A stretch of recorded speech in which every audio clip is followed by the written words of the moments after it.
Lord Jesus, you are each one's Savior, and there is none like you. No one can love us the way you love.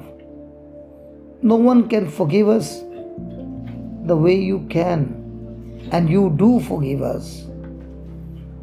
No one can be merciful like you, Lord. There's no one, not one human being who is perfect in love like you do. And it is your love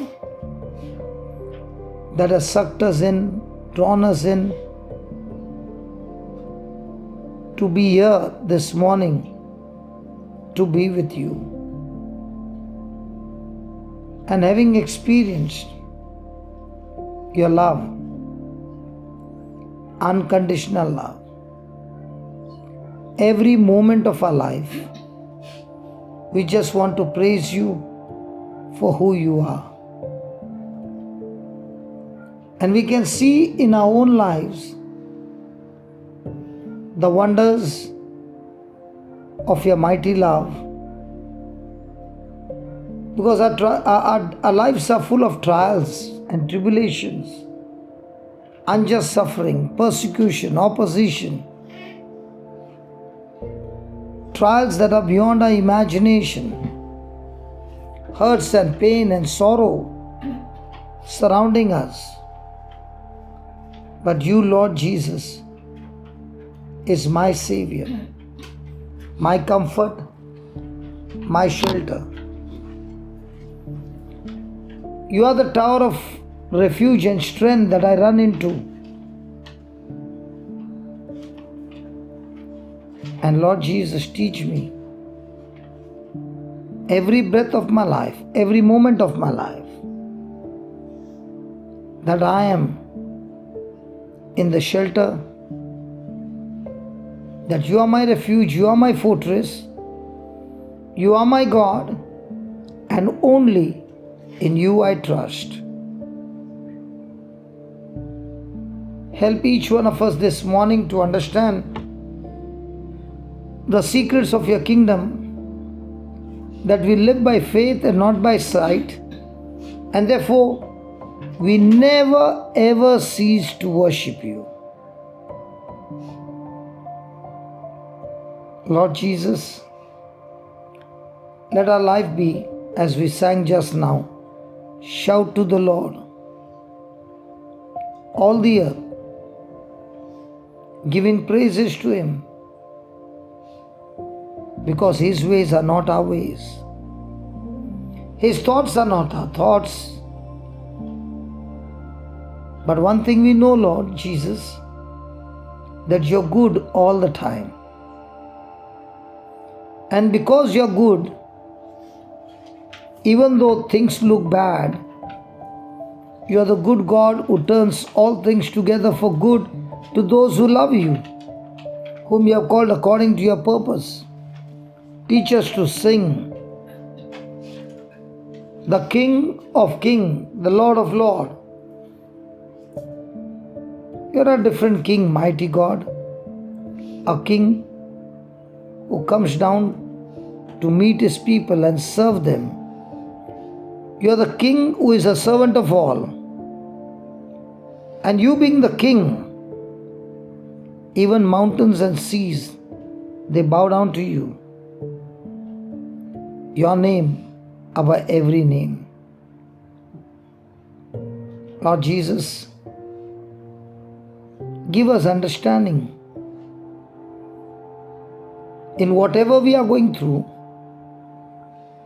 Help us to know the truth that sets us free, that knowing the truth we will sing your praises, we shall be joyful every moment, because we know one thing: the work of your hand brings life. The work of your hand brings light and expels the darkness. The work of your hand is goodness. And having known this truth, forever and ever, we want to love you. Forever and ever, we want to stand on your word. Oh Lord Jesus, our own family may forsake us. The Bible says even a mother can forget her child, but you will never forget us. You love us so much that you have written each one's name, not only written, engraved each one's name on the palm of your hand. And understanding this truth, there is nothing in this world that can even come anywhere close in comparison. And thank you for your faithfulness, the promise that we have in you. It can never fail. So this morning we open our hearts to your words, to the hymn that we were singing right now. So much of depth in those words that we want to know how we can live a life in the midst of trials and turn those trials into victory and joy. Teach us, Almighty God. We are your children, opening our hearts and mind to hear the voice of the Good Shepherd leading us into all truths. So Holy Spirit, talk to us, take charge over all of us, destroy every distraction and unbelief from here. And Lord, your anointing, let your flow like a river, that we are all soaked and marinated the river of love. We ask you this in the glorious and mighty name of Jesus. Amen and amen. Amen. So she opened the door from outside and she got access inside, but she kept the door unlocked. In the same way in our life, we have a door which you can lock and keep it unlocked. So when trials come, your door is locked or kept unlocked. But when trial comes, thoughts come. Do thoughts come? Yes. Yeah. If you are vigilant, you keep the door locked all the time, and as there is no bell ringing but knocking, and when the knocking comes and you see those thoughts are not of the kingdom of God, do you need to open them? But do we open the lock when somebody is talking bad, hurting words to us? When somebody comes and insults you, abuses you, talks all kinds of nasty things to you, okay, do you hear it? Yes. Then what do you do? Really? Sometimes. Come on. The person leaves. The person leaves. But are those thoughts leaving you? So you kept the door open. You gave the signal you can land on the runway. And let me tell you, if you give a chance for that landing, that fellow is going to give more signal to others and they are all landing at a high speed. Can't be possible.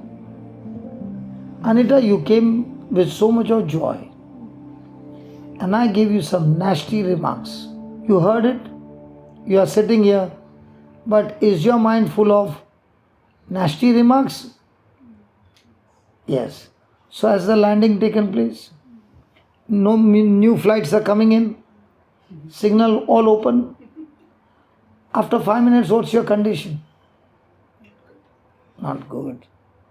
And that's what we are going to learn. Even though nasty thoughts are coming, how you can turn those nasty thoughts into victory, into joy. And as you know, the Bible says, the joy of the Lord is my strength.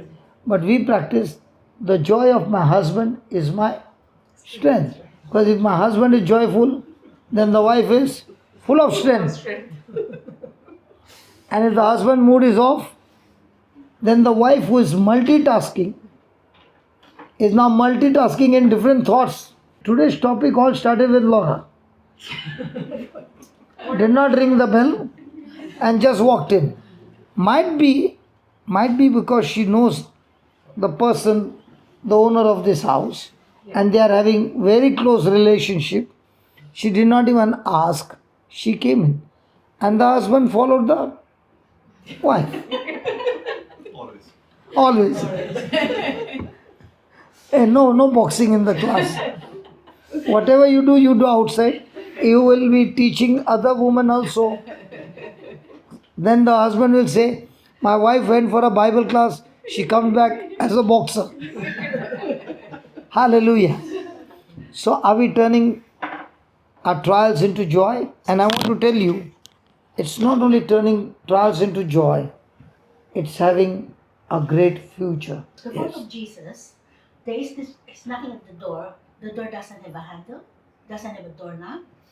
So somebody told me the meaning that Jesus knocks at your door, you have to open from inside. That's the meaning of that photo. Yeah, now also the same thing. She kept the door unlocked. So Jesus walked in, did not even knock at the door because their relationship is very good. If your relationship is very good, then Jesus no longer knocks. He comes and lives with you forever. Only the first time is the knocking. So now she walks in, walks out, no knocking. Because they've got good relationship. So please go to James chapter 1 and let's start with verse number 1. James, a bond servant of God. James, A bond servant. do you like to be called a servant or a boss? So when Laura came in, I said, here comes the servant.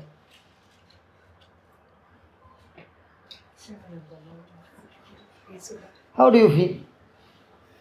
At the moment, it's okay. Before that, we used to. So now what's the meaning of the word bond servant? The culture is when a slave is bought, when it's a jubilee year, 50th year, the servant has to be released.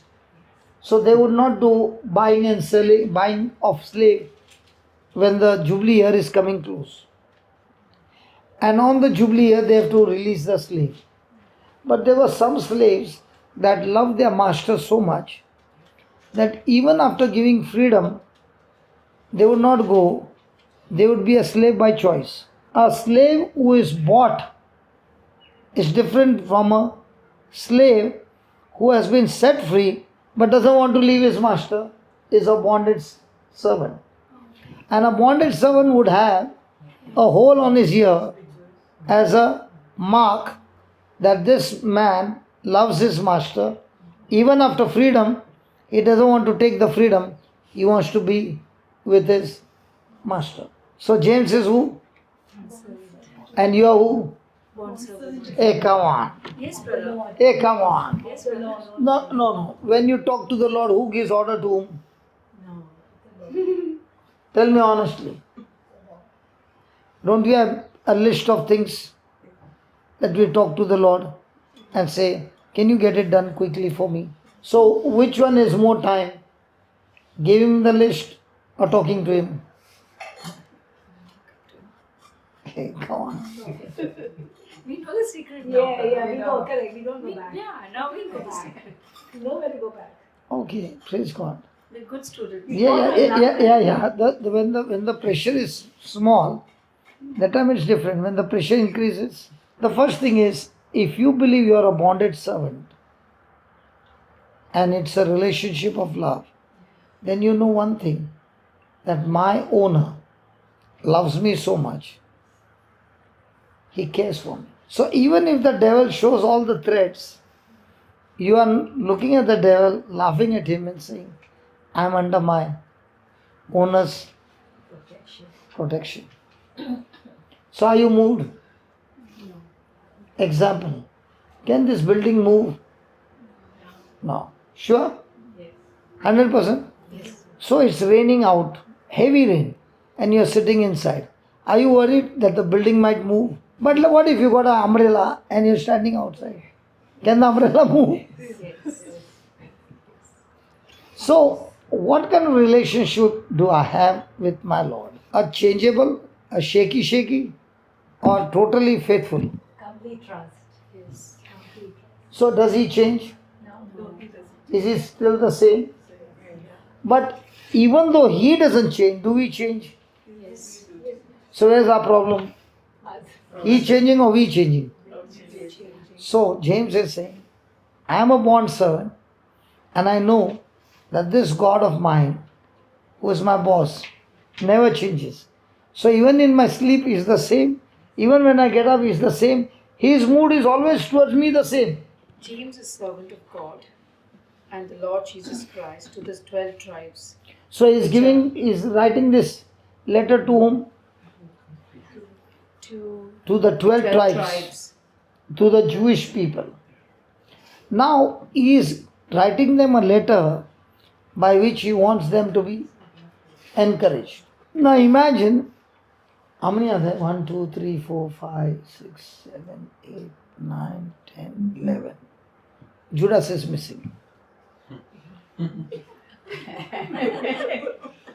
So, we are the 12 representing the 12 tribes. And imagine, compared to us, the whole world is on the other side. The world in darkness, the 12 tribes, out of which a few of them have accepted Christ. Now, what do you think would be the situation with so much of opposition and a few of them facing the others? What do you think would be the situation? Easy or extremely tough?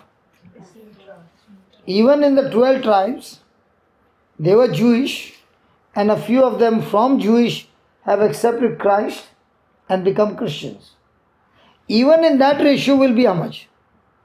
Very few. So what do you think will be the intensity of opposition? Beyond imagination. So he's writing this letter during that time that, my friends, you are going to face extreme measures against you. But even though these things are extreme which you can see, what you cannot see is that God, who is faithful, will take you through and give you the victory. So we are more expert in believing things seen or believing in things not seen. So when opposition comes, insult comes, and all those negative comes, what is love supposed to do? React or act? Act. Now, And Priya is all the time. full of love. Now, love can be human love and agape love. Which one? Praise God. Hallelujah. So when the battle starts, does like that music starts? Dan, dan, dan, dan. Praise God, sometimes. Okay, then. Verse 2. Yeah, it's very interesting actually, brother. James is a servant of God and of Lord Jesus Christ to the 12 tribes which are scattered abroad. Yeah, because when Paul came to Jerusalem, everybody were happy in Jerusalem. Pentecost was in Jerusalem. Holy Spirit anointing was in Jerusalem. Mighty things were happening in Jerusalem. And suddenly Saul decided to come to Jerusalem. So what did these people do? Did they have to save their life? Yeah. So to save their life, did they take a road map? Hello, were they with the road map? No. Wherever they got a chance, they ran. So did they know in which direction they were going? So they all dispersed. Now, while dispersing, did they carry their treasure with them or left them in Jerusalem? What treasure did they take? What treasure they took? they took the treasure called the gospel of Christ. So do we also carry the treasure everywhere we go? It's time to disperse. What treasure will you pick up? So did they carry the treasure? And as they ran, did they go around distributing the treasure? Yes. Now, did that work for the better or for the bitter? They were not opposed, they were targeted to be killed. Yeah. So when they were running, Yeah. were they running but on the way, were they sharing Christ? Yes. Correct. So the persecution became an advantage or disadvantage. So when opposition comes, Yeah. a person can look at the opposition as, look what they are doing to me, victim, Okay. Yes. a victim. Another one takes it as an opposition and runs for his life. I don't want to be a victim, I'm running. But running, he cannot keep his mouth shut. So he goes and gives infection to another person. And what was that infection? Christ. So did Christ spread everywhere? So are you also having infection called Christ? Or the worldly things? Tell me honestly, today honestly. Did you all brush your teeth? Yes. Did you use a toothpaste? Yes. Yes. When you open the cover, the cap, and you press the tube, what came out? What if you press in the middle? What if you press on the top? What if you put on the floor and squeeze it under your feet? That's a Christian. When persecution comes, trials come, people come and squeeze you. Some squeeze you with mouth, some squeeze you with legs, some squeeze you with stones. What comes out of your mouth? Toothpaste. Ah? The words of God. Under extreme opposition, extreme squeezing, do you think the tube will be happy if you put it under your feet and hit it with a hammer? So how do you know you are a Christian? Love of Christ. When people actually come against you and insult you and trouble you, your emotions are dead. If I am ruled by my emotions, then I will definitely fail. Because your biggest enemy is your emotion. Because our self wants to sit on the throne. And as a Christian, you are willingly, with your own choice, ready to crucify that self on the cross. And when my self goes on the cross, Jesus from the cross comes and stays with me and uses my body his way. But when my self is alive, then Jesus doesn't get the entry. Now my self is using my body self way. And self way is self-centered and selfish. So in a whole day, how much time do you spend thinking about self? Never. That's a Christian. So what's your Christian life from now on? What should be a top priority? To use myself for myself, or willingly nail that self on the cross and tell Jesus, here's the body. Use it the way you want. Have you all worn garments? Yes. Before you wore it, was it on the hanger? Yes. Was it alive or dead?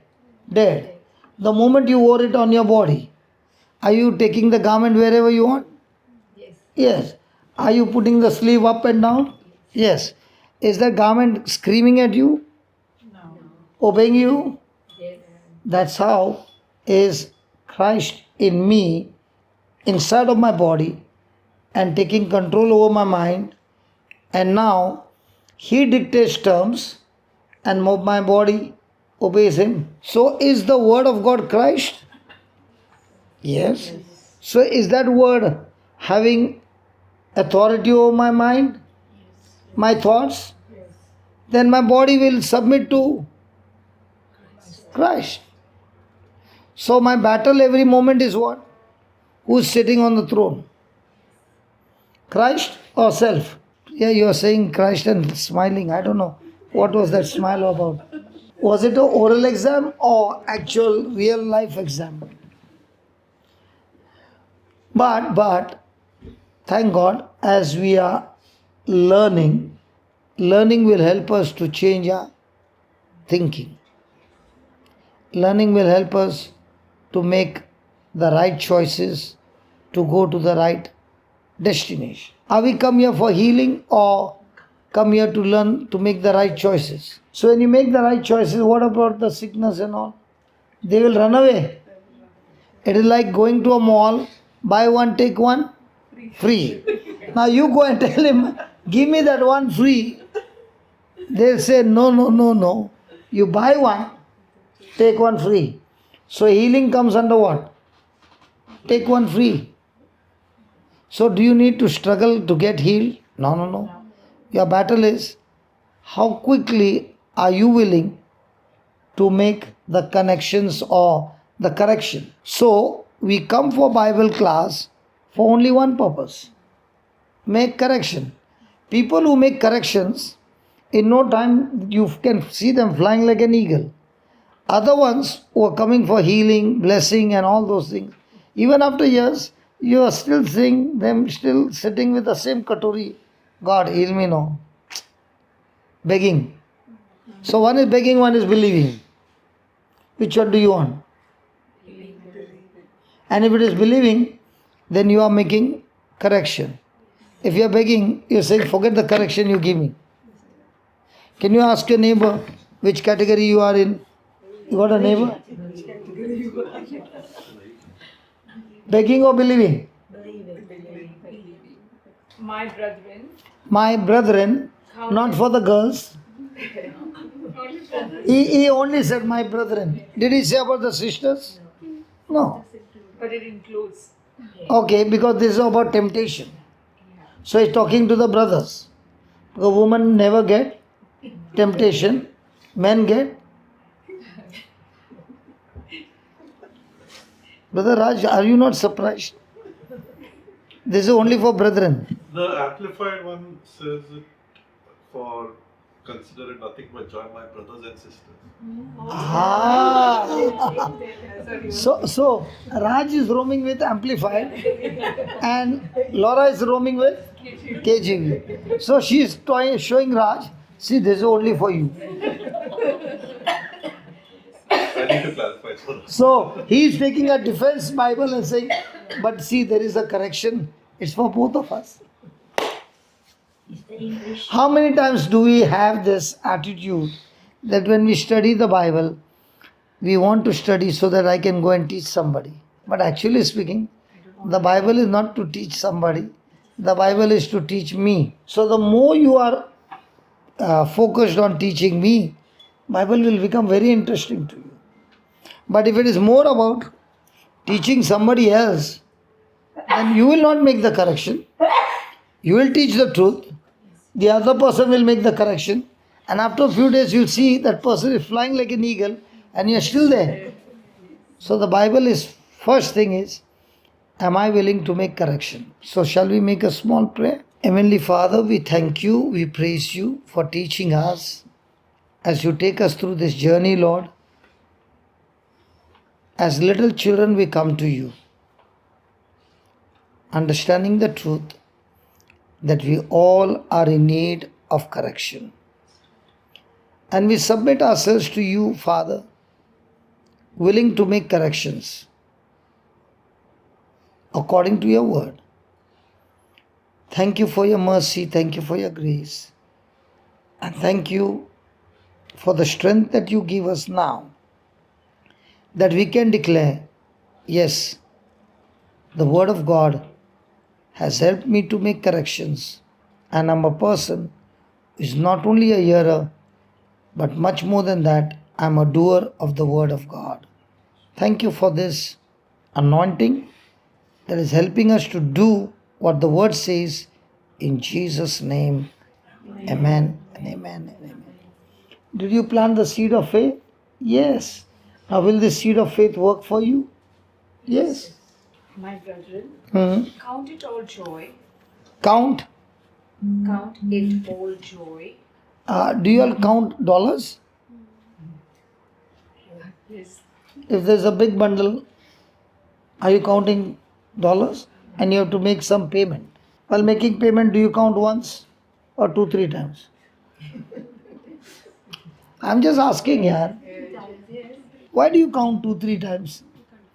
Show the vehicle. So that you are accurate in your counting and you don't give, don't pay extra. If you pay less, it's okay. It's okay. Hallelujah. So he's saying, count it all joy. When you fall into diverse temptations. So the next time you fall into temptation, are you supposed to consider it joy or sorrowful? Joy, yes. So first is, what is temptation? That's why the Bible was speaking about temptation for men. Men, what is temptation? That's why that line is for men. On this one, it's trials. Trials. Various trials. It's Sagittarius, it's trials. Okay, so what's the difference between a temptation and trial? So please write down what is temptation. Temptation is pressure applied on your thoughts.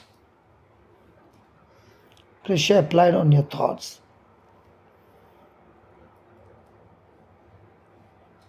Trying to move you in a certain direction, that is, to move you away from God. So temptation is meant to make a person fall. Test is meant to make a person rise. So test comes from God, temptation comes from devil. So his intention is to put pressure on you so that you fall. And when you fall, you get into guilt, so that guilt will keep you in that state and you will not be able to get up. Whereas test is God want to check on you how much correction you have made and how much can you withstand making those correction and move in the right direction. So anything that is coming against you, test also is difficult, temptation also is difficult. But the intention of temptation is to make you fall. The intention of the test is to teach you so that you quickly make corrections and you pass the test and move into the next level. So, in our everyday life, do we look at trials as a test or a temptation? The same thing, you can deal with it as a test. The same thing, you can deal it as a temptation. If a person is going through a trial, he can say, the devil is tempting me. Another person can say, wow, God has put me to the test, but praise God, with God's mercy and grace, I will win this battle. So what's the difference between the two? One has got a victim mindset and one has got a victor's mindset. So in our everyday life, do we have victor's mindset or victim mindset? From childhood, was it common for us that there would be exams? Every year we had exams. Was it something unusual we felt? So we were prepared that when the exam comes, I will score big marks. And that's why it was very common when the exams were there. It did not matter to us because it will be there. But what if the teacher suddenly took an exam? Surprise test. Surprise test. Now, would that be under pressure? Yes. So did you have to be prepared all the time? Yes. So a person who is all the time prepared, for him, surprise test would matter. No. So in our life, every day, are we getting ready for test or temptation? So in a test, is the person going to learn new skills? Yes. Yes. In a temptation, is there going to be anybody to teach you the skills? No. It is meant to deceive you so that you fall. So when you are having a relationship with the Holy Spirit, will He allow you to be tempted or will He allow you to be tested? Tested. Brother Joe, I asked your permission before coming here. Because yesterday I spoke about the bell. A lady from UK asked his wife, you don't have a bell in your house or what? Because all these videos are going worldwide. So if I give an example from the house, next time nobody will invite me to the house. I was sitting in Joe's house, having breakfast this morning. And I was talking to them. Then I said, let me give an example. Look to the ceiling. Is the fan moving? They said yes. I said the fan is moving, but I guarantee you, you're not getting the breeze. So husband and wife are both looking at each other. If the fan is on, should you get breeze or no? Yes. And this fan is not a common fan. It's a high paid, premium, decorated, sophisticated, high technology fan. Even the angles are computerized. That quality fan. And I said, after paying the premium price, you are not getting air. What's the use of this fan? And I told them, the reason you will not get air, even though you sit here for the whole day, because the fan is rotating wrong. The fan has to rotate clockwise. This one was rotating anti-clockwise. So the breeze will come down or go up. It will go up. So what they are getting, sorry Brother Joe, I asked your both permission. Sure, no?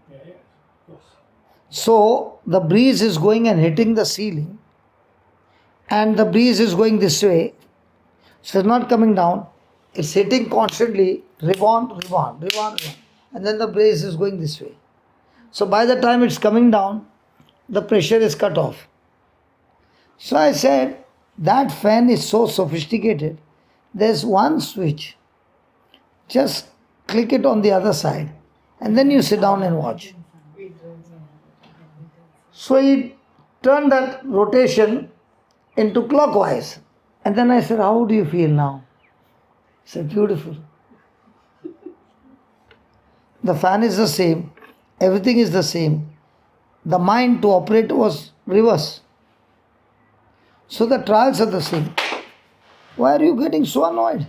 No, not because that, but we did not know this till recently that, here in Australia, like you get fans in both settings.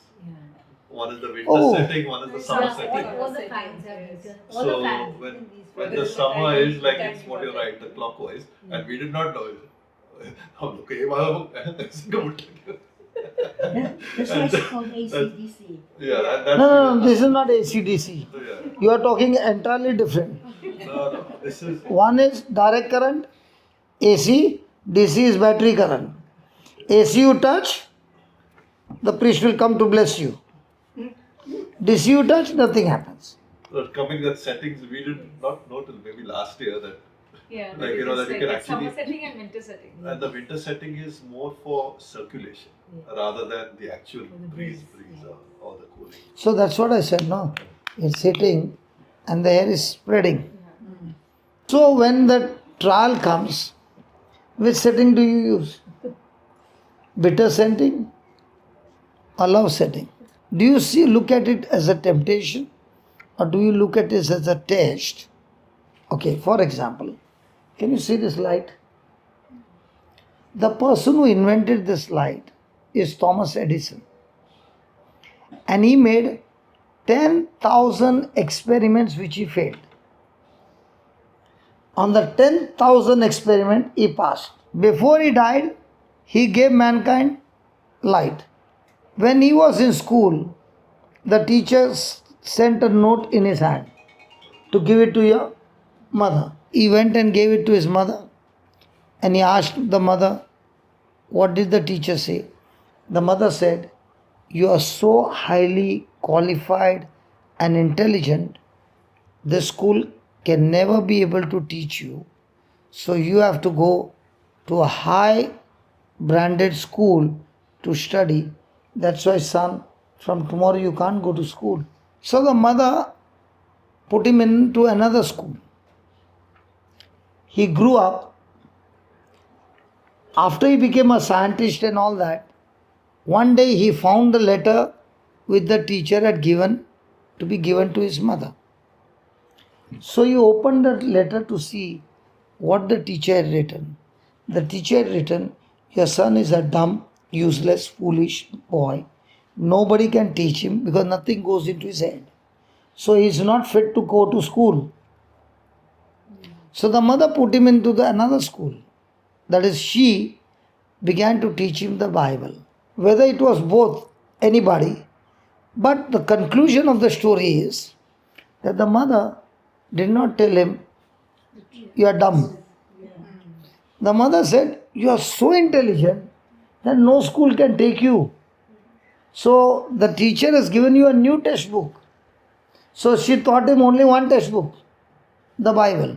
How much do we hammer children to learn Jack and Jill went up the hill? And God only knows why Jack fell down. And when Jack fell down, it's okay. Why should Jill also fall? And when Jack came tumbling, why should Jill also follow that and come tumbling down? And then the parents will say, Papa, tell everybody Jack came. Jack.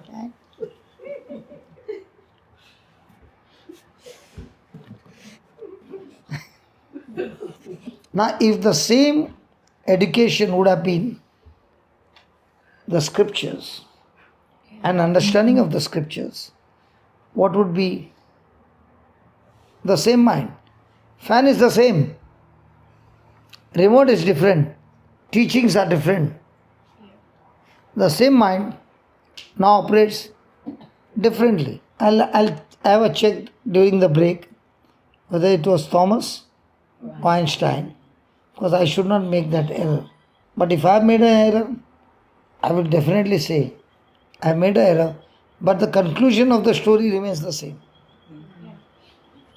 Because for me, that story is very important, that the mother fed the child with scriptures, and that scriptures made him a man who became a scientist, but he became a scientist for the good of mankind. Another man also can be a scientist, but there he can be a scientist how he can bring destruction to mankind. The mind is created by God, but which knowledge I am taking in is going to decide. So write down,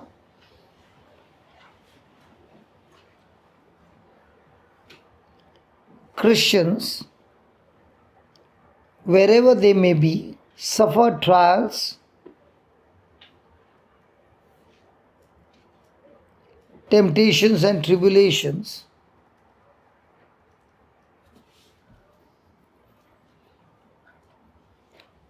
The Bible says, when we fall into temptations,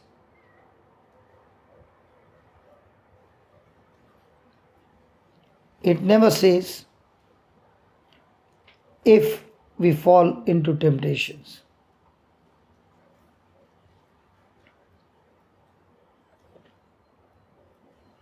Therefore,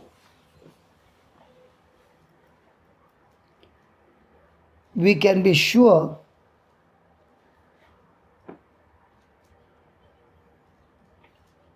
and expect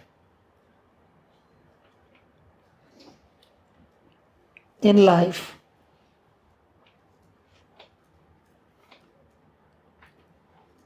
difficult moments.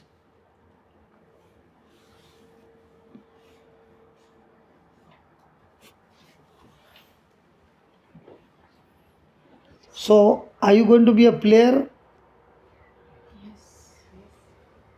Already preparing yourself for the future trials? Or for some it comes, for some it doesn't come? It comes for everybody? Okay. Let's go to childhood trials. So the men are there and the girls are there. Same age. When we were small. You saw somebody cycling. Did you get a desire to cycle? Did you learn cycling? How many days? To learn? Oh, I fell down so many times. Even double seater. Single seat I'm talking about. Single seat.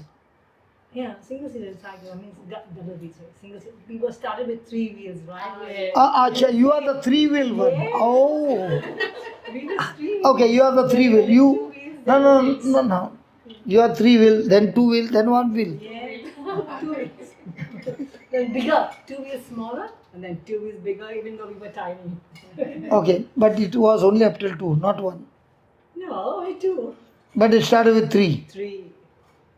I can't remember starting with 3. Three-wheel only behind. Total four.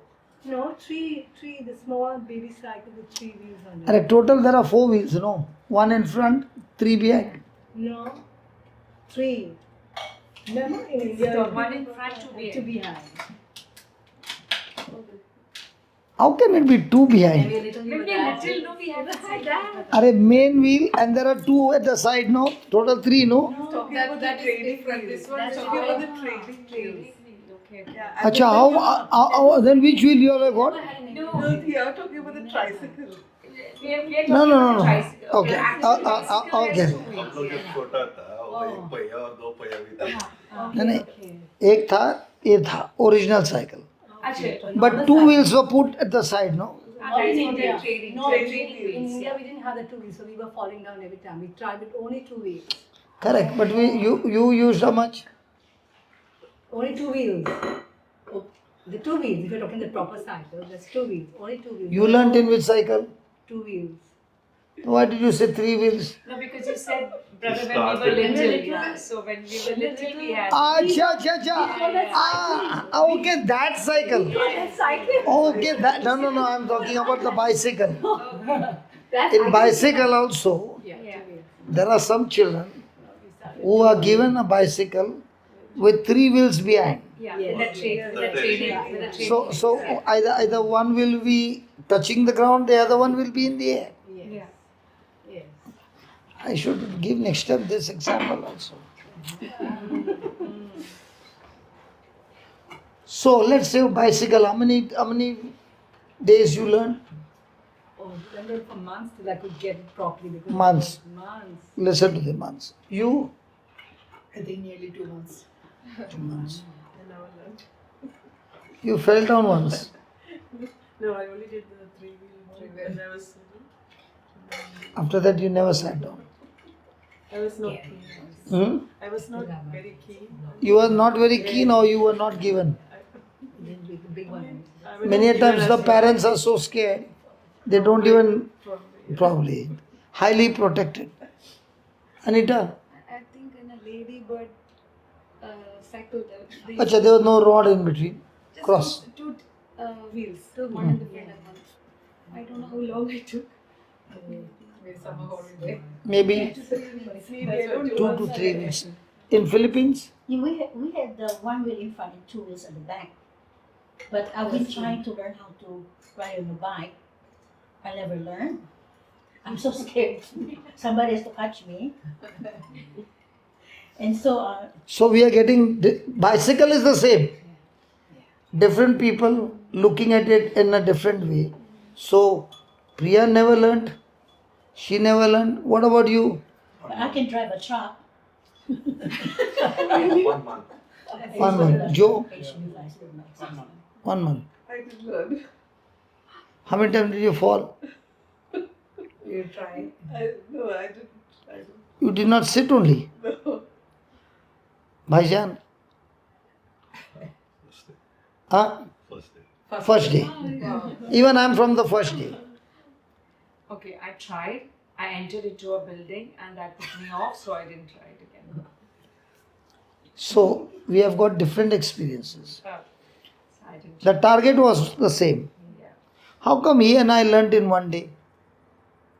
Focus.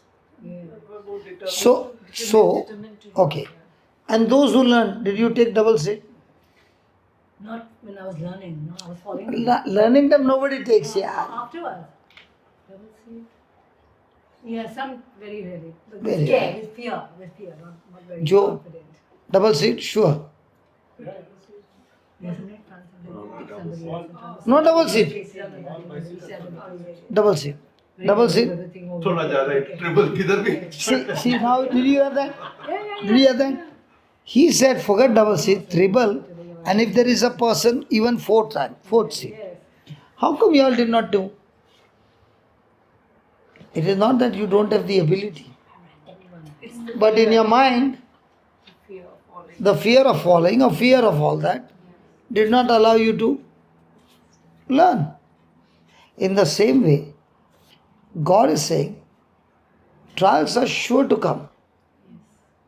But if you are already having a mindset of fear, those trials will torture you and kill you.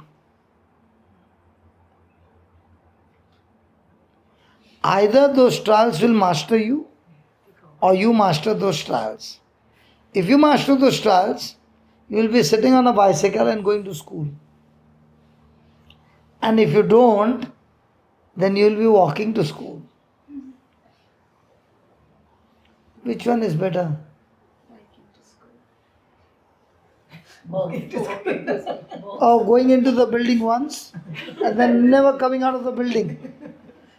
So you're walking to school. And not only walking to school, now you are seeing a friend, jump in. Jump in. So this is how God began to tell me about how everybody has the same bicycle. But all that we have to do in a bicycle is to master balancing. Once you master the balancing, the bicycle is now submitting to you and you are using the bicycle the way you want. In the same way, when you learn the scriptures and apply them in your life, those scriptures will allow you and teach you to master those trials, and now you have the ability to sit on those trials and enjoy your life. What about swimming?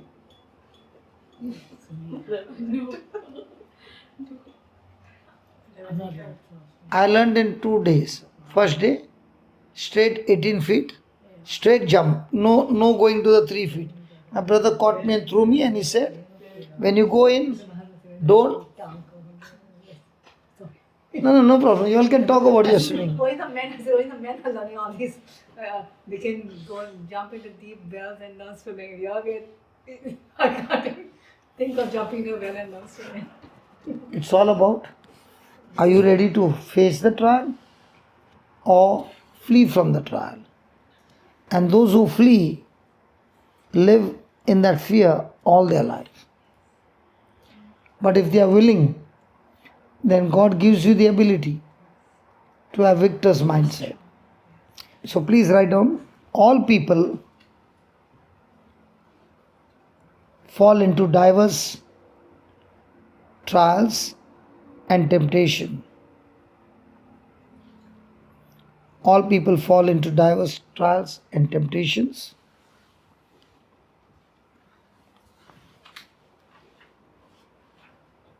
Christianity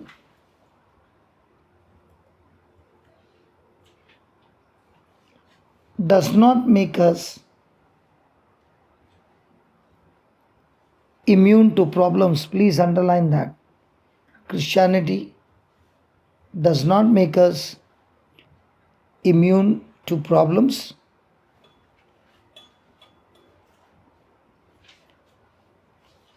Persecution, trials, and testing are part of our life.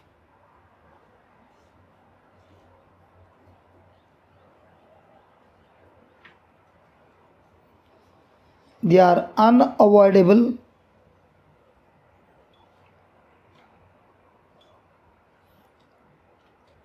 universal,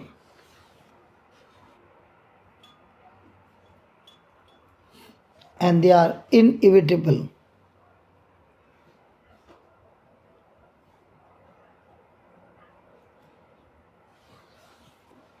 Praise God. So just because you are a Christian, are you immune to the devil's attack? No, even more. The more the devil is close to us.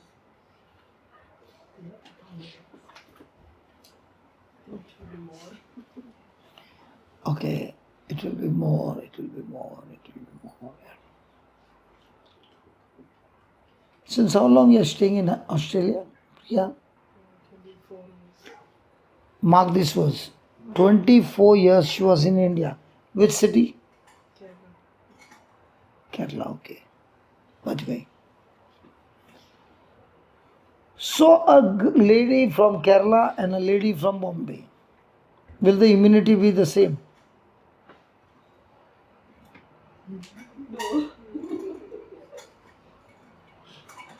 She will be in some estate pure oxygen. Whereas in Bombay, pure carbon dioxide. Correct? She going to work, takak, takak, takak. 24, she's going to college, she's going to work. From morning only start. Okay? Now after 24 years, she comes to Australia. After the Australia. Now she takes a flight to go back to India.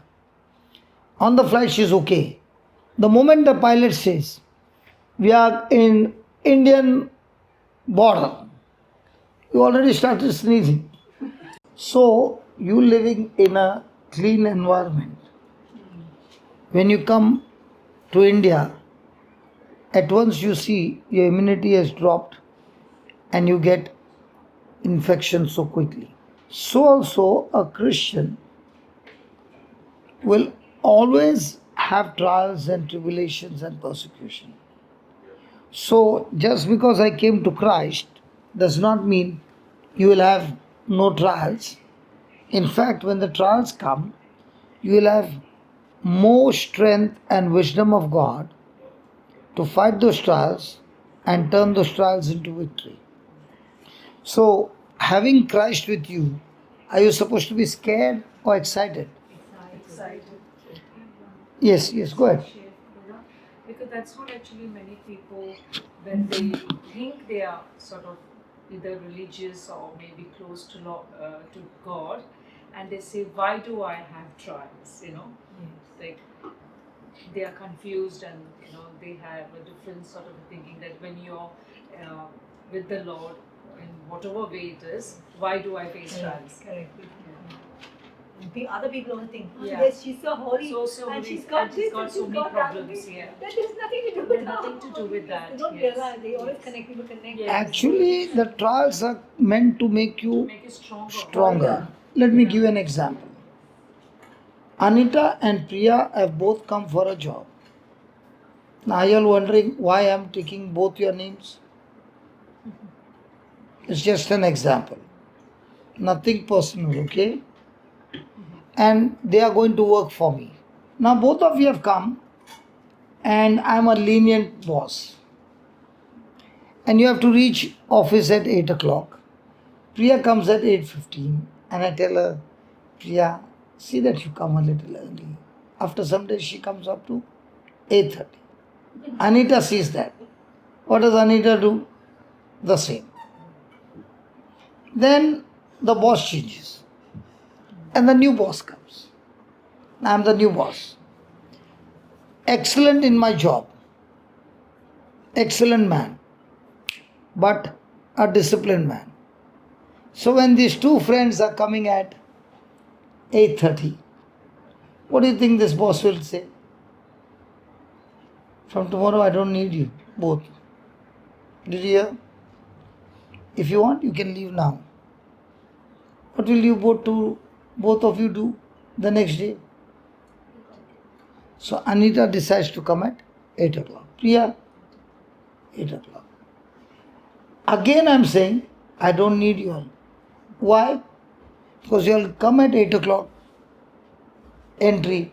Then you will go to the room for decoration, 15 minutes. And after decoration, you come and sit. By the time you start, 8:20. Now what time you will come?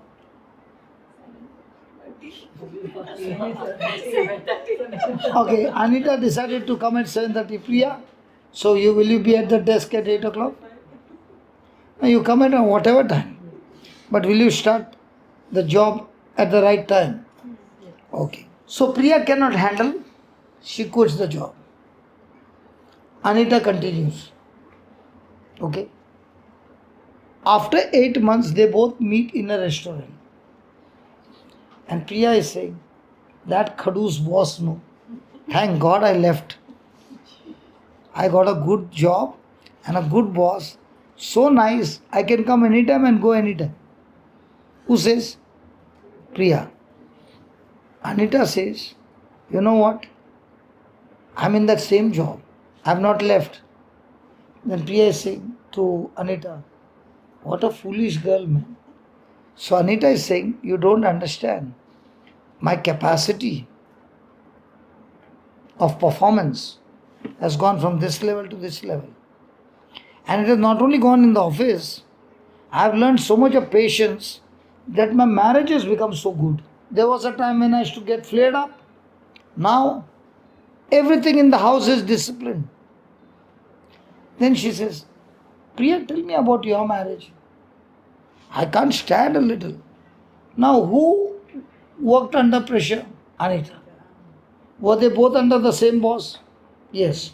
One quit and got a lenient job with a good boss. But come anytime, go anytime. So will Priya change to come back at 8 o'clock? No. But what about Anita? Now who has changed the character? Whose character will be changed? Priya or Anita? Will that affect her marriage? Her lifestyle? So has her capacity increased? So friend, your boss is a friend. He'll not change you. He'll comfort you. Her boss is a real enemy, wants everything on time with more quality and more performance. Has that boss changed Anita? Now after 1 year, how is Anita? She has got so strong that nothing matters to her. So in her life, are enemies required? They are the ones who will change you. So are we willing to face trials under pressure and learn under pressure things, the teachings of Christ? Or under pressure, we allow our emotions to run us through so that I want to feel better. So the question is about feeling better or learning the teachings of Christ. So those who want to feel better, they are in the same trial.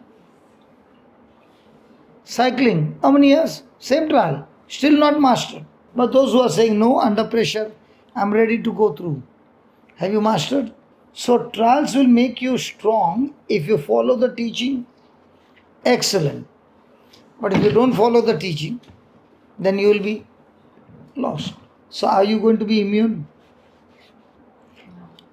You face it and master it. You face it and live a victim and be tortured by it all your life. Choice is yours. Anita, are you happy with the boss? Yes.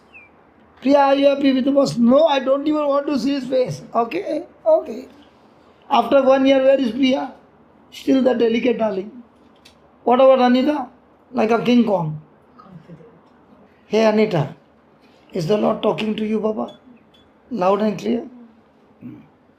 So if you are going through that, learn the teachings. Priya, learn the teachings. You will be a champion. Write down. Laura, that answers your question. So when they don't know the teachings of Christ, Yeah. they think they're holy. Yeah. That's why they don't realize why Yes. that trial Yeah. comes. That's So their own they- answer. That's the answer. They don't know, they're so ignorant. They don't know See, that see, they the just problem assume is they know. many people think I am so and so. Because I'm so and so, I'm qualified. In the kingdom of God, you might be so and so, but that doesn't matter at all. Your ID does not matter at all. Because your ID is known not by the leaves, but by the fruit. Yes. So I can say I'm a preacher. Does that qualify me? No. In the kingdom of God, the Lord will say, show me the fruit, then I will know whether you're a good tree or a bad tree. So how many of us focus on growing fruit? And how many of us are focused on growing leaves? He never said you shall know the tree by leaves. He said you will know the tree by fruit. Good fruit. Yeah. So when does a person produce fruit? Okay. Are you all married? No. Okay, you're I'm not. happily divorced and allowed. Okay. When we say the Hail Mary, full of grace, the Lord is with you. Blessed are you among all women, and blessed Is there fruit? is the fruit of your womb, Jesus. So Jesus is the fruit of the womb of Mother Mary. You are the fruit of whose womb? Jesus? A mother. Your mother. Jesus got no womb. Okay, your mother. How did you come into this world? Because God had given the father and the mother seeds. So the father decided to give his seed to the mother. Did he say, I'll give and then I'll take it back? No. He gave the sperm. What about the mother? She received and she also gave her seed. So when they both loosed their seed with no intention to take it back, the fruit was formed. So, in the same way, we are given millions of different kinds of seeds. It can be a handshake, it can be a smile, it can be a word of motivation, a word of encouragement. What is it that God has given you by which you use that innumerable seeds for the benefit of others? Now you are a branch bearing fruit. But if you are a person who is all the time longing for somebody to come and give you, then you are a tree full of leaves. So when they give you, you get the nourishment. So you are producing leaves. But in that production of leaves, when you are producing fruit, you are using the sap from the tree to produce the fruit which is not for the tree but for others. So every day, what are you growing? Leaves for yourself, fruit for others.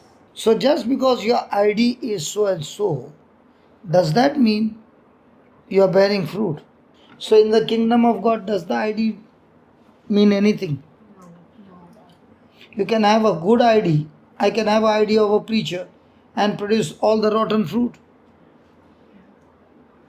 Another person can have a no ID but producing the fruit of heaven. So every day in a trial of 24 hours, what are we producing? Leaves of fruit. Each one has to answer their own. Has God given everybody 24 hours? Where am I investing my 24 hours? So I can produce fruit of heaven, that is love, joy, peace, gentleness, kindness, faith, patience, humility, self control. All that I can produce if my thoughts are about others. If the thoughts are of me, these fruits can never be produced. So my thoughts are the roots that produce the fruits. So the more I think, even in the midst of trial, even in the midst of tribulation, what is it that I got that I can use it for others? I am still a branch bearing fruit. Because I always like to ask God, can you give me some example? So, even though I've been chosen by the prayer group as a minister, and as a minister I'm on the receiving side, will I ever bear fruit? But if I'm on the giving side day and night, am I a branch bearing rich, abundant, excellent fruit. So, in my life, I enjoy this life because every day I'm going and planting seeds in other people's life. After 6 months, 1 year, when I meet them, they say, "Oh, my life has become so beautiful." Now, can I earn that with money? No. Sometimes it so happens that a child will come and say, "When I was in the hospital, you came to meet me. I remember you, and I've come out of the cancer hospital. I'm completely healed." What happens to you? Last night we had a call. This lady was on the bed for how long? Yeah, so for 2 months? 6 months. 6 months. 6 months she was on the bed. So we made a call. She was not talking. And she was like as good as She lifeless. also lost her speech. Okay. Now last night we just spoke few words to her. And all I said was, "Get up in the name of Jesus." And she repeated the prayer. The voice came and she started walking, and the husband was holding her. And I said, "Now what has been taught, you do the same." This morning, when we were at the door, we were getting late, and the call came and the lady was talking. So when I heard the lady is talking, I left and I came here. At night, I can go and shoot another arrow.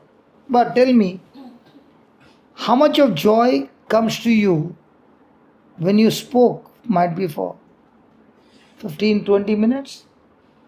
And 6 months she has been on the bed, and she's out of the bed, and she's able to walk.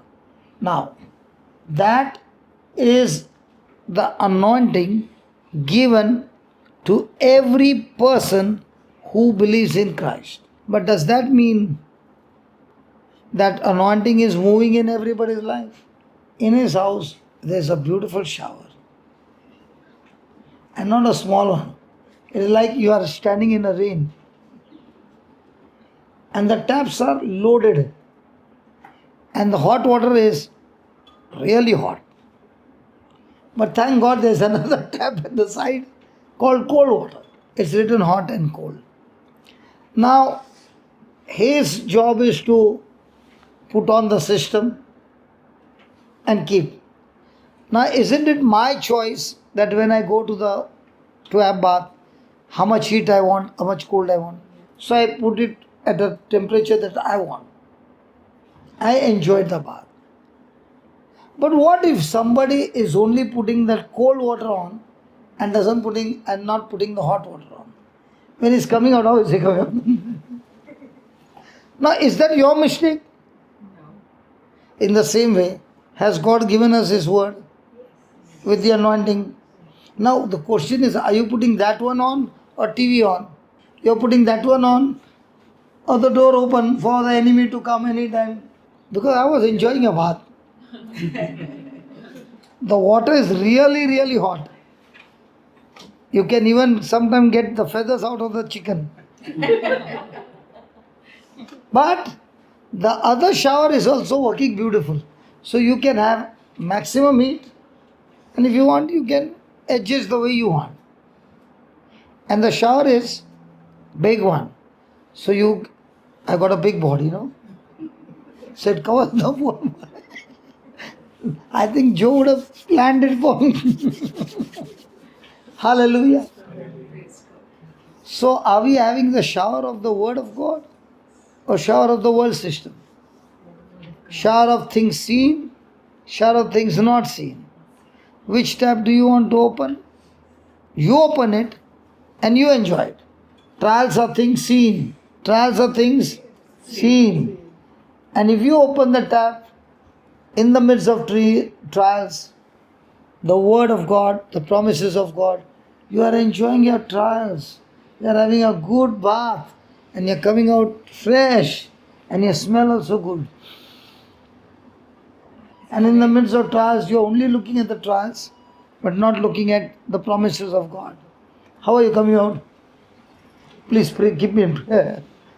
Please pray for me. So how many times in the midst of trials we begin to get scared? Take a focus on Jesus. And the best part, when he thanked God, he said, "Lord, save me." What if Peter had to go underwater and then save me? The words wouldn't have come out. The Bible says, as he began to sing, he cried out. We cry out when?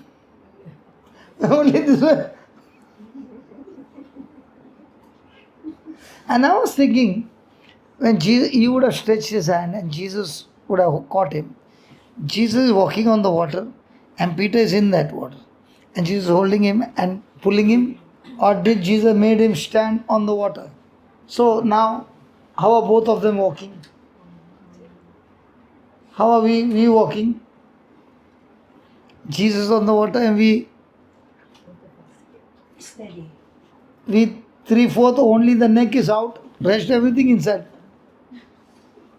So has Jesus given us the authority to take dominion over our trials? Or trials are supposed to have dominion over us? So who are the ones who succeed to have dominion over trials? Christ is with everybody, yeah. Who have Christ in me? Christ is in everybody. All of us have Christ. You're not baptized? So you mean to say I got more Christ, you got little infant Christ. Who are the ones who are having dominion over the trials? And who are the ones where trials are having dominion over them? Focus on Christ. Focused on the word of God and His promises. Focused on word of God. wise and righteous. They're walking over water, over their trials. So how would you know practically who are the ones focused on Christ and focused on the trials? Those who are joyful in the midst of their trials. Yes. Okay. Something accurate. Something more accurate. See, if you get the accurate, then you can always keep a gauge. Okay, I'll give you an example of a lady. A lady had 12 years of bleeding problem. No, faith is okay, but what was accurate in her? She was very accurate. See, It's a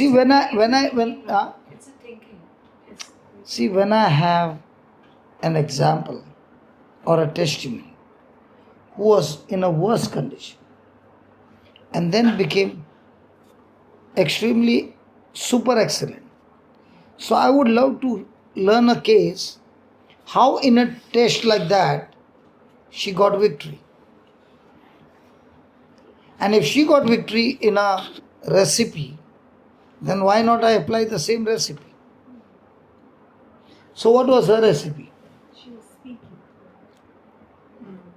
Just talking Toothpaste, to. you said toothpaste, if you squeeze the paste, so we have to speak Christ. And what was she speaking?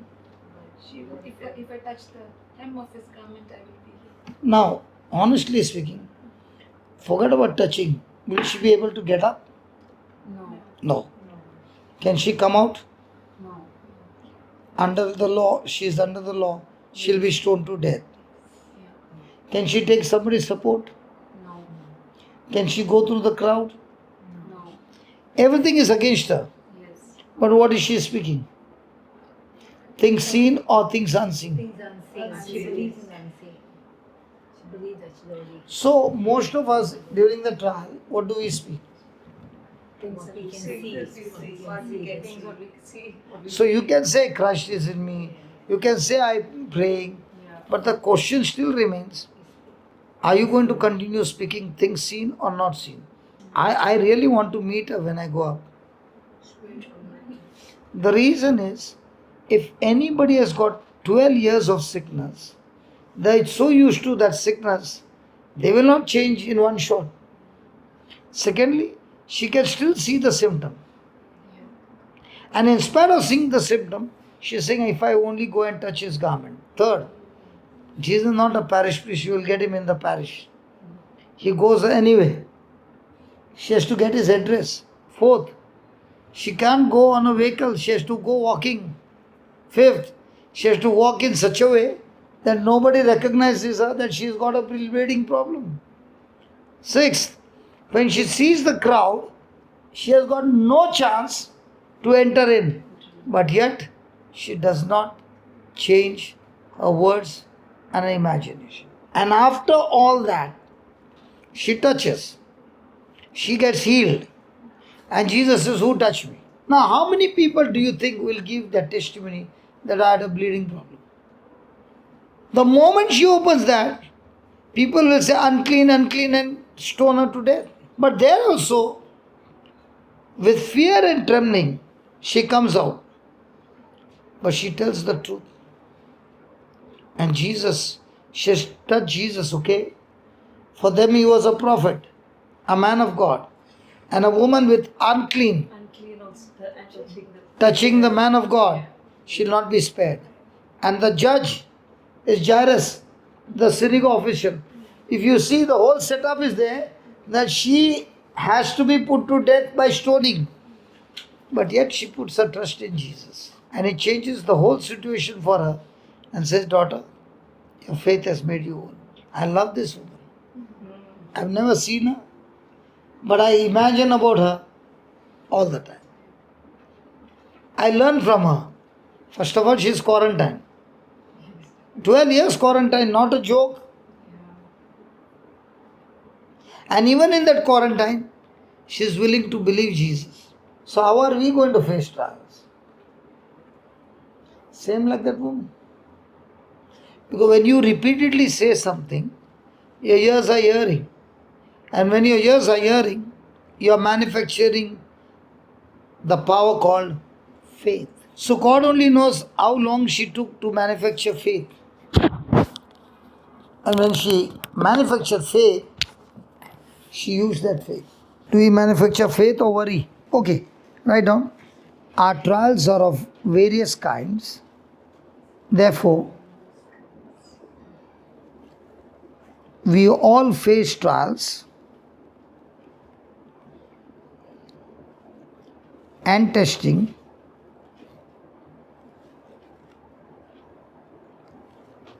but they may not be like others,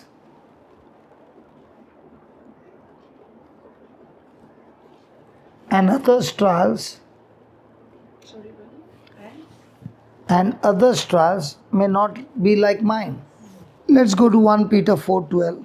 Beloved, Beloved, now is God calling you beloved? do not be surprised. Do not be. So when trials come, do we get surprised? Ready. Because you never thought it will come for you. Because you are a good person. Those trials are meant to come only for bad people. But you are very sweet, very beautiful, very good person. How can these trials come to me? So he says, don't be surprised. Then, At the fiery ordeal that is taking so is it coming as a fiery or just a test? Fiery test or just a test? Taste. Not the scripture. It is given as fiery. In KJV it's saying, beloved, think it not strange concerning the fiery trial. So is it common? Yeah.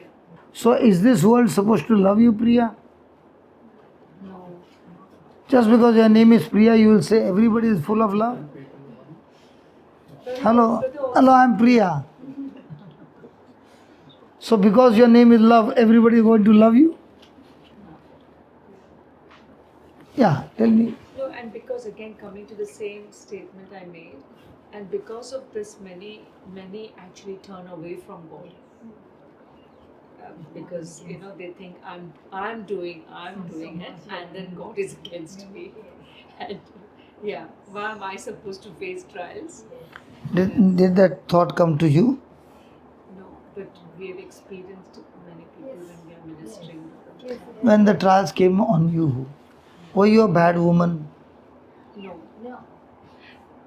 If you're asking me, brother, Yeah, I'm asking you the only. trial which I faced, as you know, I think it is His grace only, which never made me question it.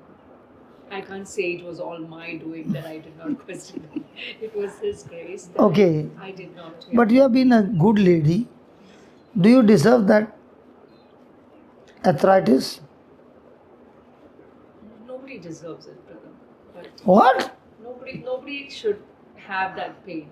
And nobody should have that pain. Yeah. Do you know what was her pain? She could not pick up this.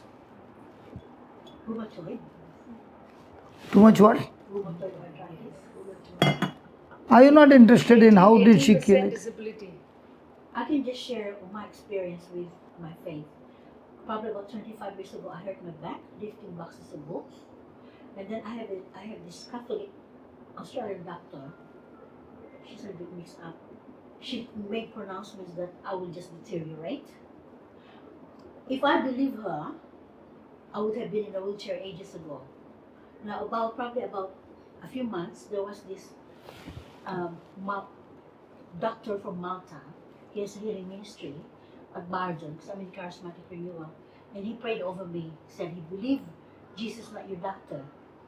So I had to change my mindset because I have a medical background. So I was thinking just of the scientific medical aspects. So ever since then, whenever I see someone who's sick or what, I said I am a testament of the healing power. Although I still have back problems, or I bypass the wheelchair, but hopefully I'm not in a wheelchair later. Mother lived 100 years and 8 months, so I probably have another 30 years more. So I'm looking forward to be able to serve the Lord more. Trials will surely come. But in the trials, am I having a mindset of what God said, what the symptom said? Whereas she realized that the problem was not with others, the problem was with her, that she would always get bitterness. And getting bitterness is taking poison daily. And she reached a position where she could not do anything. Now, thank God, during that time, she was hooked up on the YouTube. And she was very good in typing. So I asked her, can you just make notes for us from the YouTube? So she began to hear and type the notes. What she did not realize was, when she was typing the notes, doing the proofreading and all that word to word, she had paid so much of attention to what she was doing that word became like the woman with the issue of blood, kept speaking to herself the teachings, that slowly but surely things began to die out in her body and life began to flow in her body because of what she was doing. Then a day came and she was totally set free, and what work she was doing, helping others in typing those notes, she became a blessing to others, and at the same time, that blessing to others only got rid of that infirmity, and her life changed from bitterness to love. So she was taking medicine from the specialist. It did not work. She changed the diet, did not work. She changed her thinking to God's word, everything worked for her. So when you look at her jumping around like a small girl, when I seen her and when I saw her at the airport, Brother Raj had come to meet me at the airport. And I just looked at her. I forgot that Brother Raj is standing next to her. I did not even greet him. I was just looking at her and I was saying, you look so beautiful. Because I've seen the condition. And it took me about 2 minutes to turn to Brother Raj. And the previous night, yesterday, in the morning, she was sharing with the Canada people. I could not control my tears. I was crying. Because I've seen extreme of this and how the word worked in her. And she did not use the word to get a healing. She used the word to get into relationship. And the same trial which had made her a slave, Now when she got the word inside of her day and night, she was free from her trial. And then the doctor, when she went to meet the doctor said, the medicine is working good in you. And she said, sorry doctor, I've closed these medicines long time back. Now, whenever somebody wants to stop the medicine, please remember, don't stop it suddenly, because your body is in an addiction of those chemicals. The moment you stop suddenly, it backfires on the body. Some may even die because the body is so much used to that chemical. So you start feeding on the word and start reducing till a day comes when you're confident in the word. Then you stop. So write down 1 Peter 4:12 says, do not be surprised when we face fiery test, because these trials are used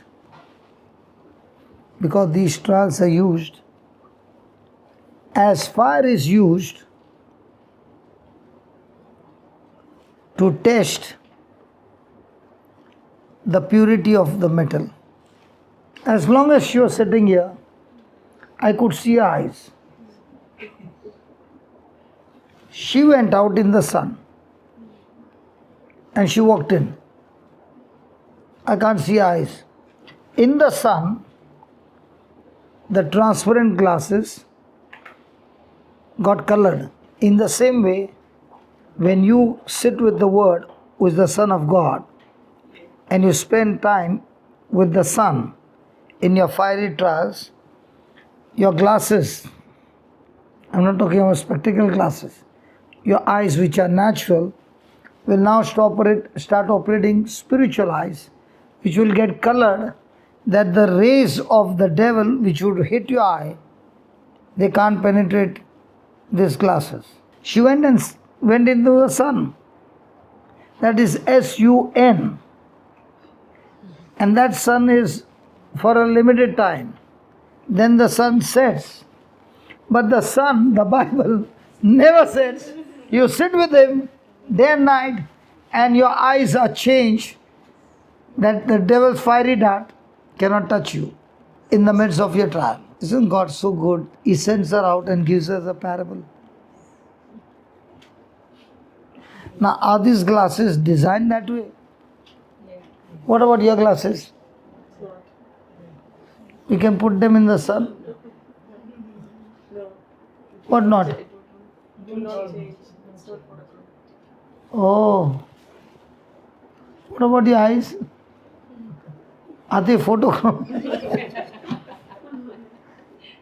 If they are, then others will be fearful and you will be looking straight, because those rays are not affecting you anymore, because you are staying in the presence of the Son, the Most High, and you can face the trials. Can your eyes communicate to you that you can get into fear?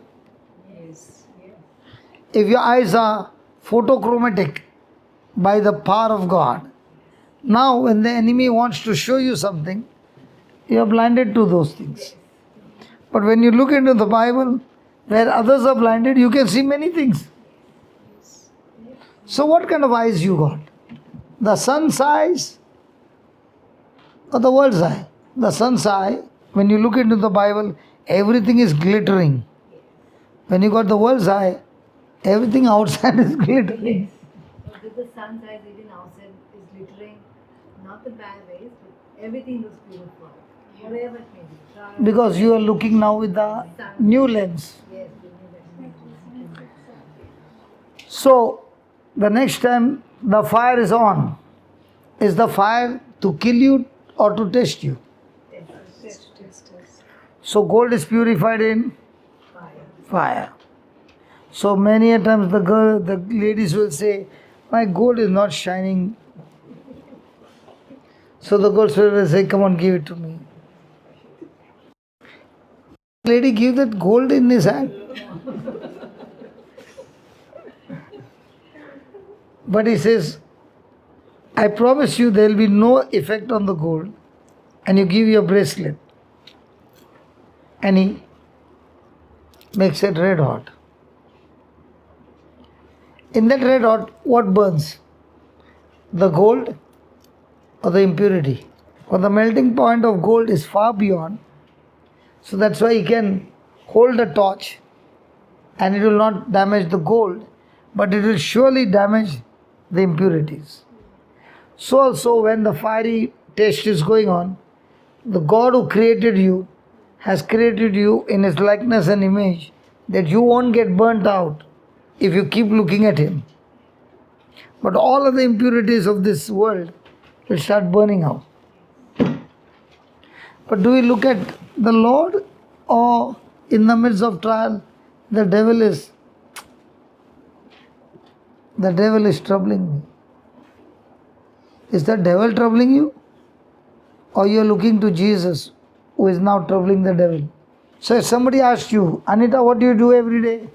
And when you stand in the sunlight, what happens to the trouble that is troubling you? It can't come beyond this to my losses. But you won't trouble the trouble. Yes. So what's your new profession? Your new profession is, I trouble my trouble. And troubling my trouble so many times, I have now begun to master troubling my trouble. And now that I have become a master and a champion in troubling my trouble, I look with son's eyes, looking around, who is in trouble, so that I can go and trouble their trouble. And teach them how to trouble their trouble. Why do you think I came this morning? To show you how to trouble your trouble. And the quicker you learn, you will not only trouble your trouble, but you will go around troubling others' trouble and setting the captives free. What do you think, Joe? Yes. Yes. Praise God. Is it helping you all? Okay, write down. The kind of testing, this fiery kind of testing,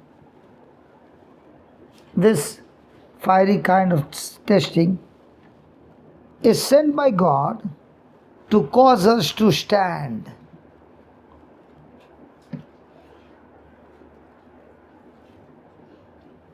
So are you going to stand firm?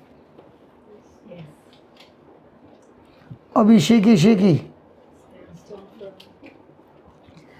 Was David standing firm when he faced Goliath? In the natural, would anybody like to bet? Was David any match for Goliath? So how come David was sure that he would win? He helped him to fight the lion and the bear. Okay. But why is he so sure about Goliath? It was brave to face him. It was brave to face him. He was confident that God would come and save him again.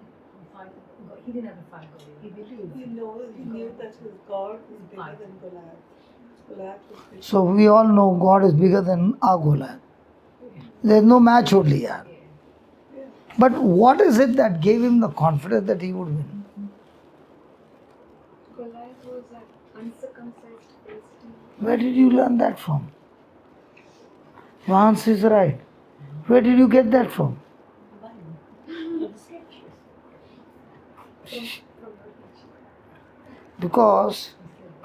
Because every Jew was uncircumcised and every Jew had a covenant with God. Every one of us are baptized. Every one of us have got covenant with God. But how did David speak the covenant language? He addressed the Philistine as, who is this Philistine, or who is this uncircumcised Philistine?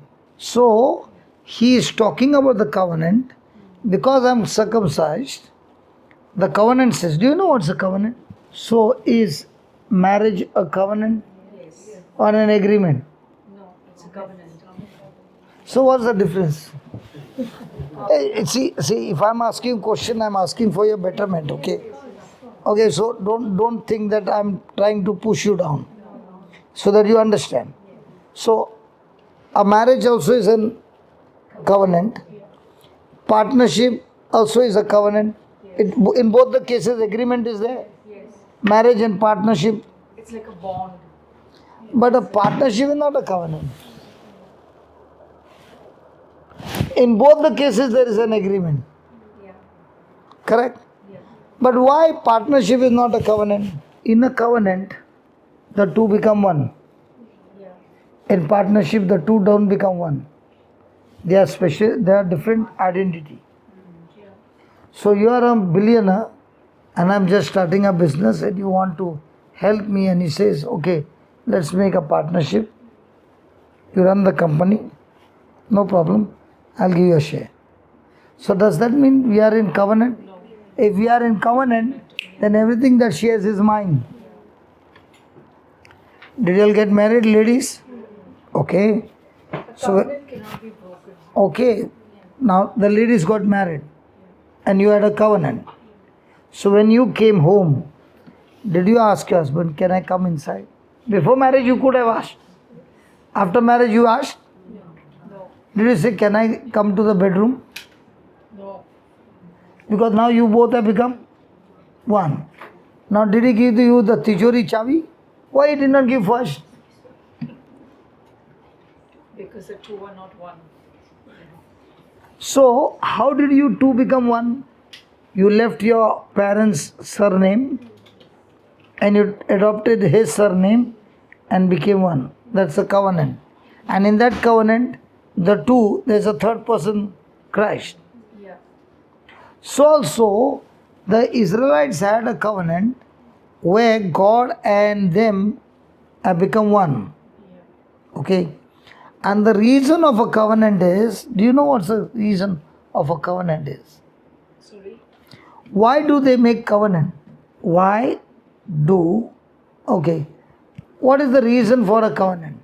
The reason is the person who makes a covenant wants to remove weakness. Weakness. Yeah. So when Abraham made a covenant, it is God who made a covenant with him. Abraham. Yeah. So God was not weak, No. but he wanted to remove his weakness and God became his covenant partner. Okay. Now in a marriage, when you made a covenant, Yeah. what are you saying? In good time I'm with you. Bad time I'll go to my mama. Did you say that? No. So in other words, you're saying, when you're weak, I'm not going to leave you. I'll be there to make you strong. And that's why you will be surprised that you and your life partner, when you look at your, both of you are both opposite. Now with all these years, with all the brushing and scratching and all that, it has all got smoothened. But when you got married, you began to hold your head. God, which person did I get? And when I look at the other person's spouse, his nature is exactly like mine. And then you begin to wonder, did I get the right person?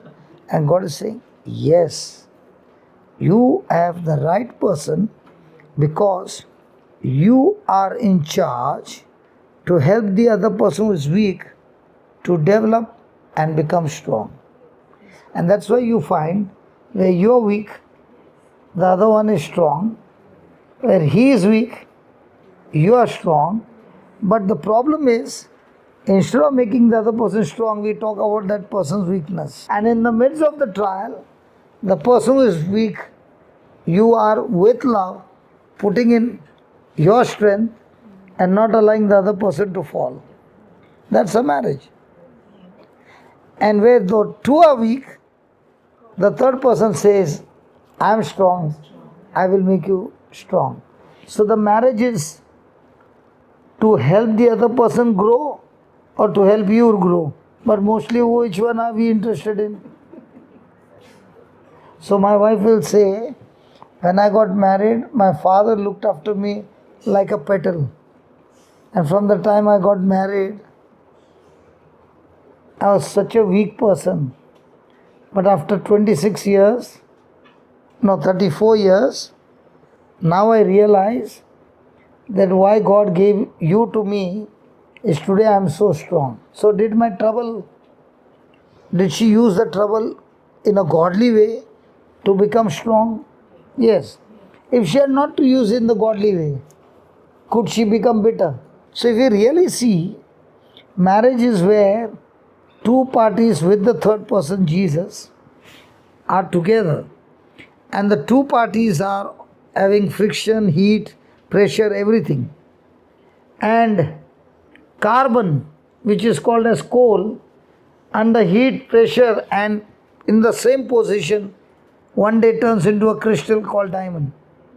So marriage is, you start with carbon, end up becoming a diamond. So now when people look at you after all these the journey with Christ, very important, with Christ, they say, honestly, brother, you all both are made for each other. But was it like that when you started the journey? Anita, how far did you travel? And I was thinking, I don't know, like one person this week, the other person has to supply. When you understand your purpose is to make the other person grow.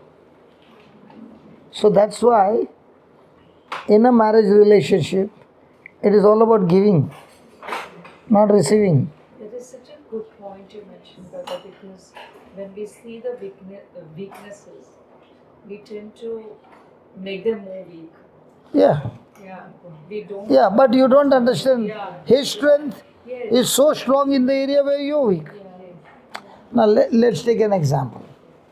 If my wife does not allow me to go and do what I'm doing, and she does kiri continues, I'll have to take a U-turn and come back. Okay? I'll have to be at home. So I'm making her happy. But will I ever have that life?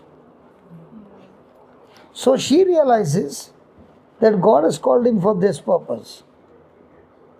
And am I willing to die to myself to help him fulfill the purpose? So she has got her strength where I will not interfere.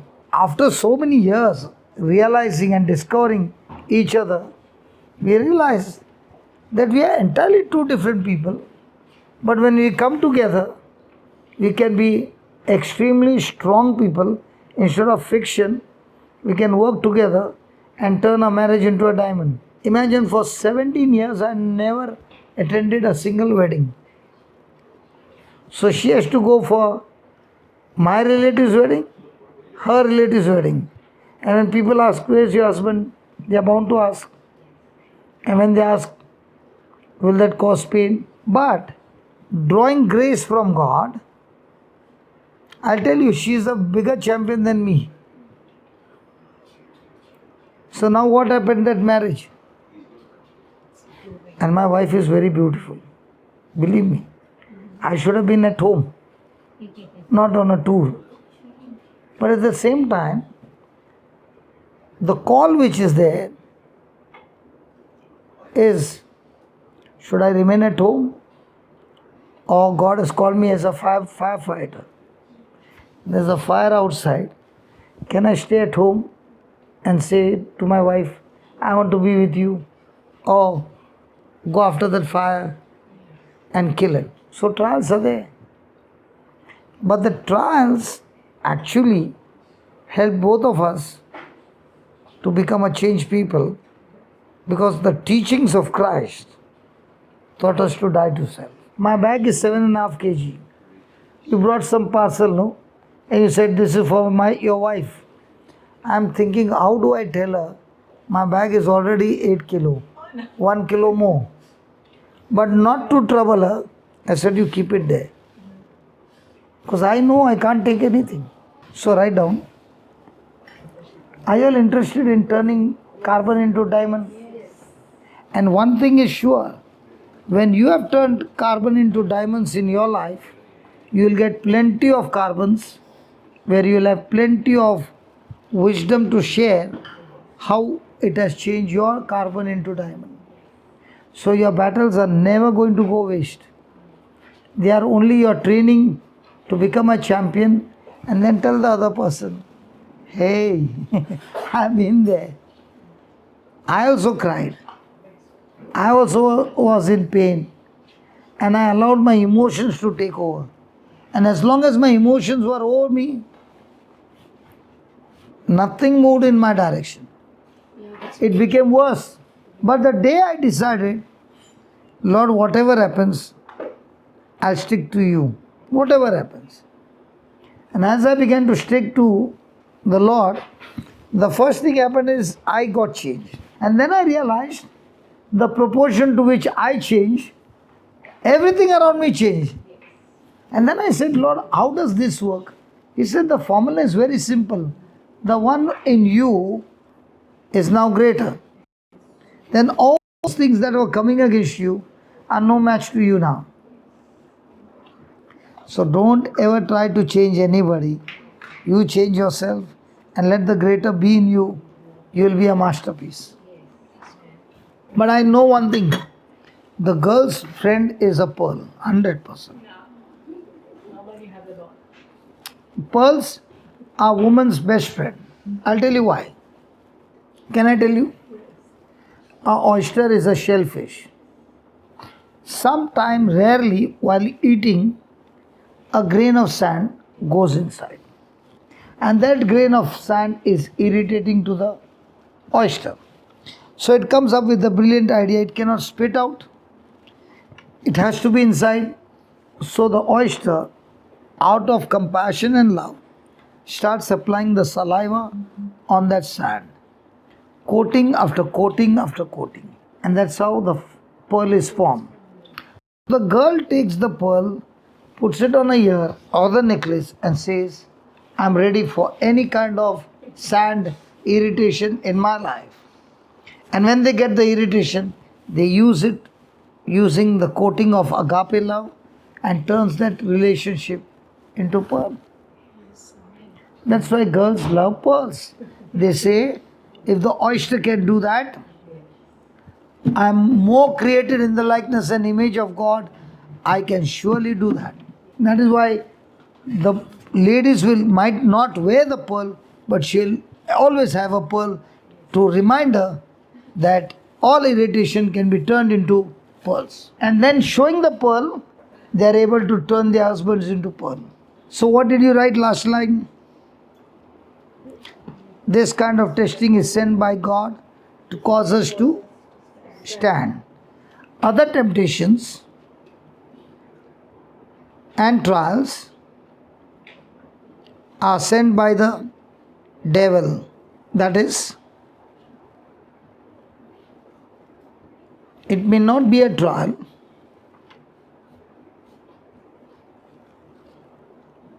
or a test, but it may be an urge to do evil or to sin.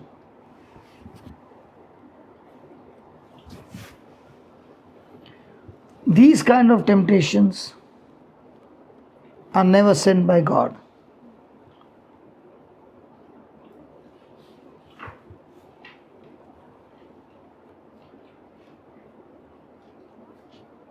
Conclusion.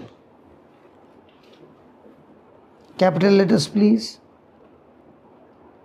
Trials are sent by God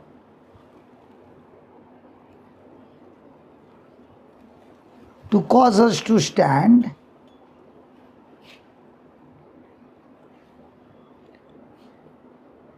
Temptation to sin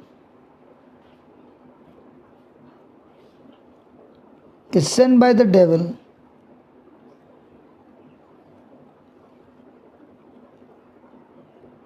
to cause us to stumble.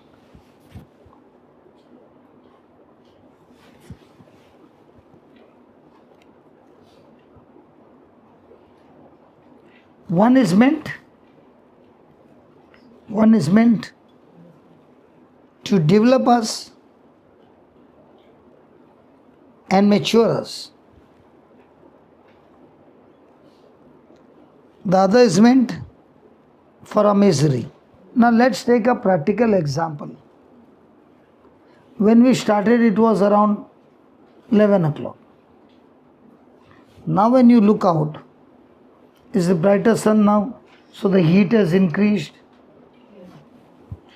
So this phone refused to work because it's hot. So he said, before I explode.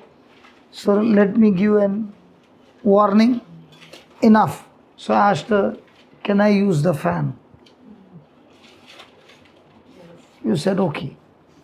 So I put the fan on. Now is the mobile getting hot?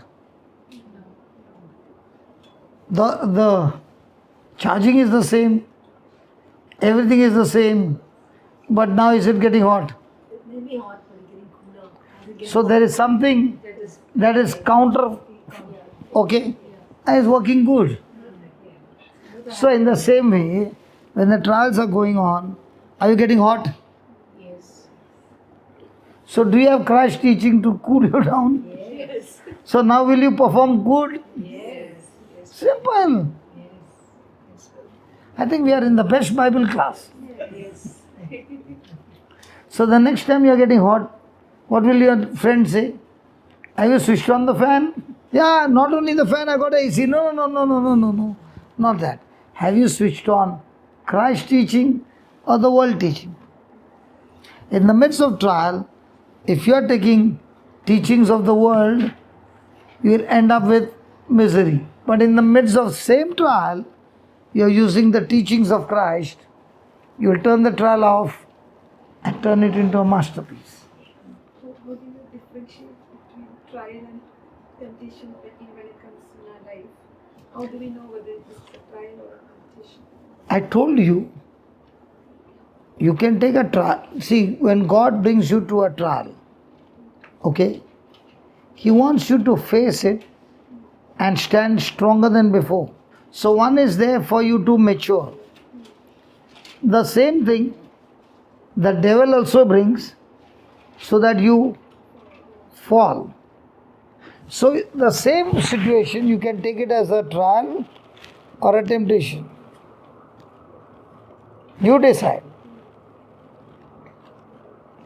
Have you ever heard somebody say, the other day somewhere, I don't know where it, they said, but I'm a child. I heard somebody, I don't know where. I was talking something and that person said, but I'm a child of God. I said, yes. Because you are a child of God, you belong to the family of God, and because you are belonging to the family, you are supposed to receive inheritance. And as long as the child is a child and not matured, the inheritance is not coming. So you remain a child all your life. You don't get the inheritance. But only when you mature, now the transfer takes place. So Laura, are you a child or matured? A mature child of God. See how quickly it came out? Had you heard Laura say, I'm a child of God? Yeah, we all that way we all No, but that time you said, I'm a child. For something, I don't know whether you said or somebody said. So when we are under pressure, what do we say? I'm a child.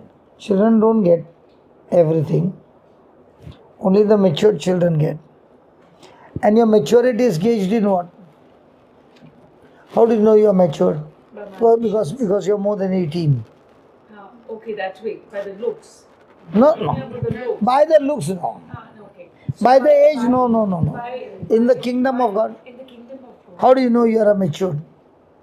How do I know or how do others perceive? First, you should know, no, you are matured or no.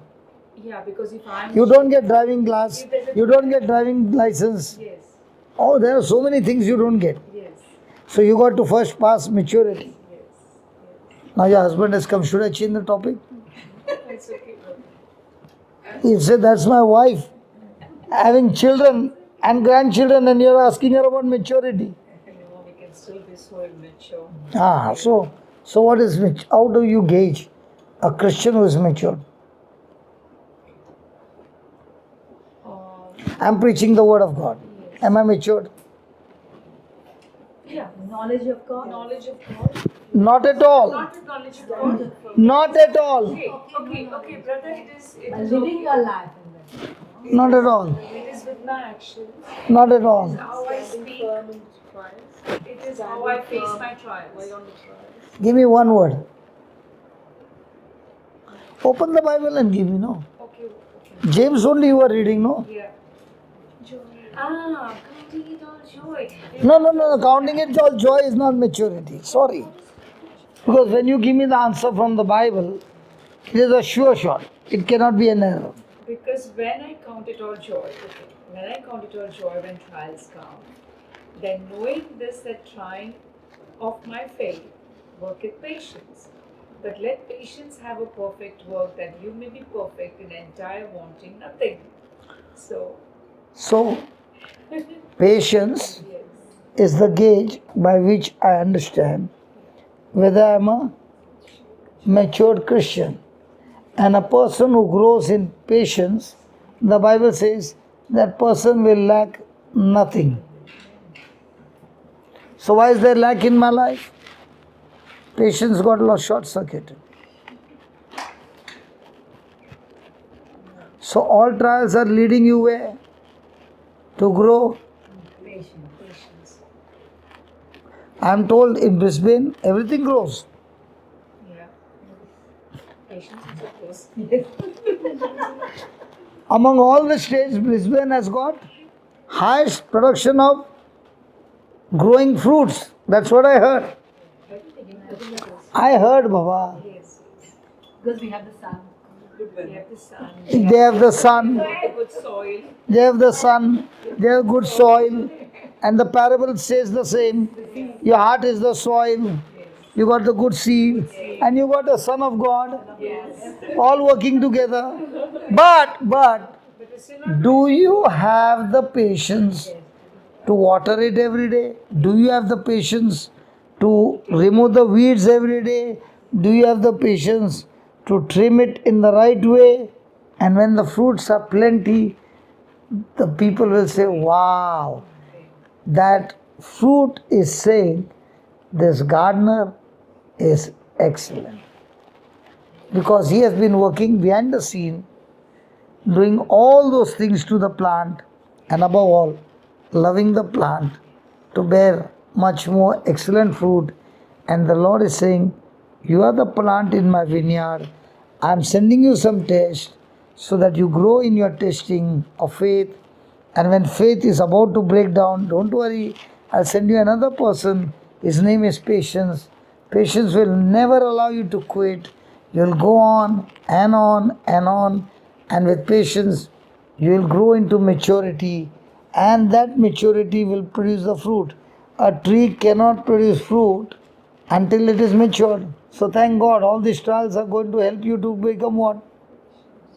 Mature Christian. Now, when you go home and you make it your top priority, patience.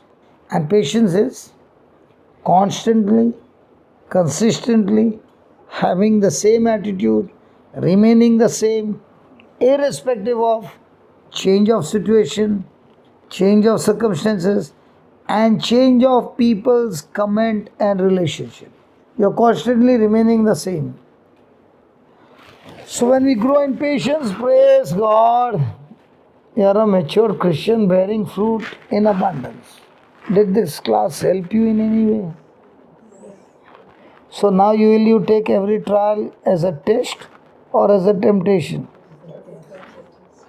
If you take it as a temptation, you will surely fall. You take it as a test, then you will start cycling double seed, triple seed, choval seed, one hand leaving, two hands leaving, and still cycling because you are not falling. But when you started, two hands like this, but still falling. So let the word master you in your life, and you will be excellent. Joseph is excellent. You can say he is the one who is very, very comparing to Christ. I had a article, but now I've lost it. It said so many points similarity between Joseph and Jesus. Yes, brother, you gave a teaching on Melbourne. Thank you, God, for your word. Thank you for Jesus.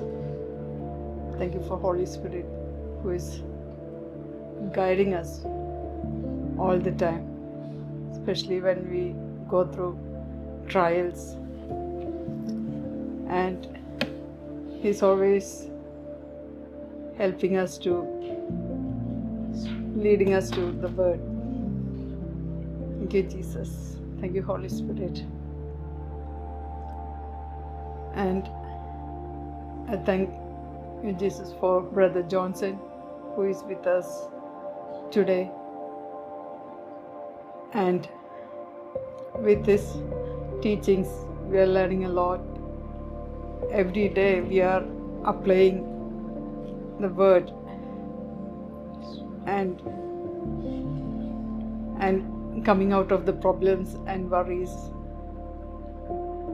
Before that, we used to beg and pray, but now we know how to fight and come out of the problems. Thank you, Jesus. Thank you, Holy Spirit. Thank you for the wisdom. Thank you, Jesus. I pray in the name of Jesus. Amen. Anybody would like to continue? Thank you, Father, for this blessed time that you gave us. Thank you for bringing Brother Johnson. Thank you for the word we heard today. Lord, we learned so many new things. Lord, we understood that about covenant, about patience. Lord, we pray that these words that we heard today are sowed in the good soil of our heart. That, Lord, today we had so many beautiful examples that we are always basking in your Son's light, Lord. Lord, help us to, when we face trials, which you said we will, when we face trials, Lord, help us to not to look at the trials, but to focus on Jesus, to walk, to stand in His light, to walk in His promises, and to stand. Thank you, Lord.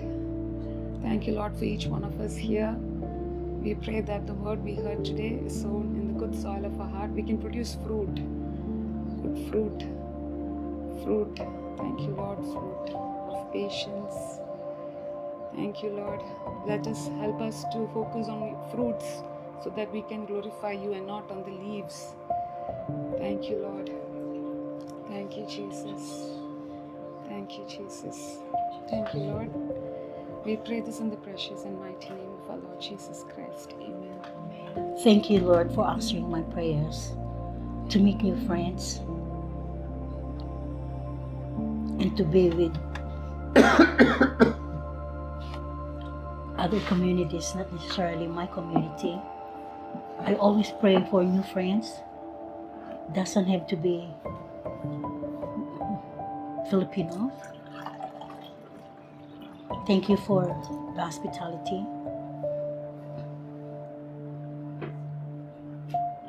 Thank you, Lord, for Brother Justin, this topic on patience, that I will be patient, waiting,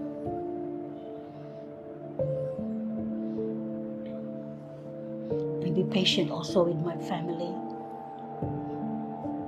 that they would be renewed and start talking to me.